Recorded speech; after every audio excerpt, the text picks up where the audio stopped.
Alam naman po natin, Calasiao is very rich in agricultural lands. So when we say agricultural lands, number one na pumapasok sa isip po natin is yung mga farmers. Kung kaya't meron din po tayong programa kung saan tayo po ay bumababa daw to the barangays upang makipag-usap sa kanila. And one thing na nakita po namin na pwede nating bigyan ay ibigay na serbisyo po sa kanila ay not only their crop insurance but also life insurance. Ito lang po ay patunay na hindi lang po namin pinapangalagaan po yung mga pananim nila, kundi pati na rin po yung mga buhay po nila at ang kanilang mga pamilya. Kaya last week, nagkaroon po tayo ng memorandum of agreement signing, contract signing po, nang sa ganun mailatag po natin yung mga life insurance po ng mga farmers.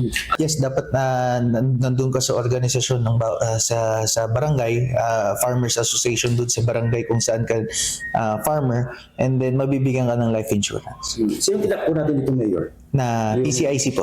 Basta registered farmer, mabibigyan po ng ating programa. Well, number one dyan yung releasing ng bini at saka abono. Actually, kami po ay nag-usap ni Vice Mayor Kevin Macanlalay at lahat po ng mga councilors po natin na kung saan tinasad po natin ang pondo ng sa agriculture upang nang sa ganun makabili po at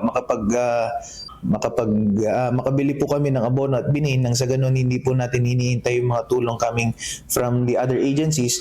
At least mas mabilis po yung releasing ng mga abono at mga bini po. And number one also is yung presyo ng mga palay.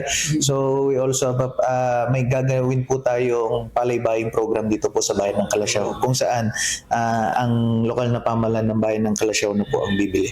Well, meron naman po, mayroong mga solar generated irrigation system naman po. Tinitignan din po natin if it's still functioning.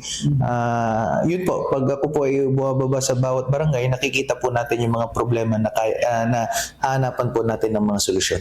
Mayor, meron po ba kayo nakita po ng mga farmers na bata po ngayon na ilan na lang po parang gusto wala nang susunod po na maging farmers? Actually, meron din po kaming programa dito po sa lokal na pamahalaan ng bayan ng Calasiao kung saan nilunsad po namin yung Farmer Field School kung saan yung mga family po ng mga farmers ay ating po tinuturuan ng mga makabagong teknolohiya regarding sa farming, and of course alam naman po natin na mas marunong po sila sa atin dahil yun na po yung kanilang line of family living. Pero nang sa ganun, syempre alam naman po natin sa panahon ngayon, kahit yung mga peste, mga organisms na dyan ay nag-evolve them. So, dapat lang na magkaroon po sila ng mga dagdag kaalaman. Kung kaya't gumawa po tayo ng Farmer Field School po. Well, meron tayong nakukuhang program coming from the national government, yung Sustainable Livelihood Projects. Tinutulungan po natin yung mga gusto po nila magsimula ng negosyo ng puto, binibigyan din po natin ng mga tulong. So, syempre, paano natin mapanatili po ang ating produkto? Patuloy po nating tangkilikin ang ating sariling atin.